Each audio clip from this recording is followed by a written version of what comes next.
अस्सलाम वालेकुम। सानिया टाइम्स में खुश आमदीद। उम्मीद करती हूँ आप सब खैर खैरियत से होंगे। मैं बना रही हूँ जी आज भरे हुए करेले। इसके लिए मैंने 1 कप चने की दाल ली है। इसको सुबह ही मैंने भिगो के रख दिया था। ये काफ़ी नरम हो चुकी है, ये देखें। अब मैं इसको हल्का सा बॉईल कर लूँगी। बॉईल इसको इतना करना है कि बस ये इस तरह साबित कदम रहे और ये लड़खड़ाए ना, और इसका जो फिर मिसाला है वो अच्छा बनेगा। और इसके लिए फिर बाकी जो मटेरियल है वो मैंने ले लिए है जी। प्याज तकरीबन ½ kg, और ये जो करेले का छिलका मैंने उतारा उसमें से थोड़ा सा ये मैंने छिलका लिया है। इसको नमक लगा के रख दिया था और इसको अच्छे से धो लिया है। और ये हैं जी करेले। इनको इस तरह मैंने छीला और इसमें से जो गूदा है, बीज हैं, वो निकाल दिए, नमक लगा के रख दिया और इनको अब मैंने वॉश कर लिया। ये देखें जी, हमारी दाल बिल्कुल साबित कदम है। मैंने इसे सिर्फ 4 से 5 मिनट का प्रेशर दिया है। जैसे ही इसमें फुल भाप बनी है तो मैंने इसे खोल लिया। ये इतनी सॉफ्ट होनी चाहिए। अब हम इसमें थोड़ा सा घी ऐड करेंगे।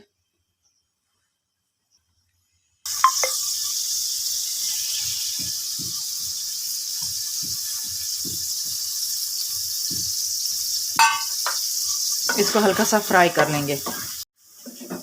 इसका कलर चेंज हो गया है और ये थोड़ी सी ना फ्राई हो चुकी है। अब मैं इसमें प्याज डाल दूंगी।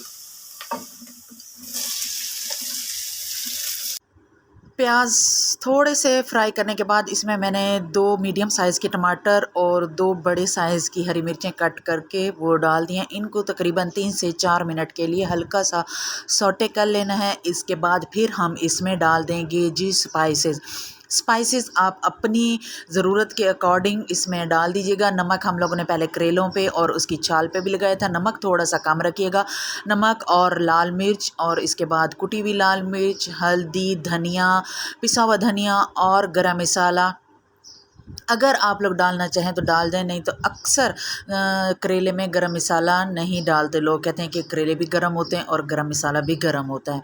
बहरहाल जी, मेरे पास तो इस वक्त नहीं था, मैंने नहीं डाला। इनको डाल के सारे मसाले स्पाइसेस वगैरह डाल के इनको हल्का सा फ्राई करना है। फ्राई करने के बाद इसको इतना कुक करना है कि ये जो प्याज और टमाटर हैं ये बस बैठ जाएँ और बिल्कुल मिक्स ना हो, ग्रेवी ना बने। हमें इतना इनको कुक करना है। इसके बाद फिर इसमें हम लोगों ने दाल डाल देनी है। दाल डाल के इसको अच्छे से मिक्स कर लेना है दाल को। अब हम इसमें मसाला भरेंगे और फिर इसको धागे से कवर कर देंगे। कोई भी धागा ले लें, जिनको मैचिंग का शौक ज़्यादा हो तो वो मैचिंग धागा भी ले सकते हैं। मसाला बच गया, ये भी काम आएगा अपने। इसको मैं अब धागा लगा लेती हूँ। मैं येलो कलर का धागा ले आई हूँ।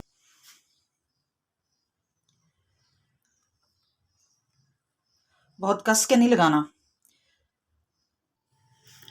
इसके बाद जी हमने ले लेनी है 1 अदद कढ़ाई और इसमें डाल देना है हमने कुकिंग ऑयल, और बारी बारी हमने अपने सारे करेले कर लेने हैं गोल्डन ब्राउन।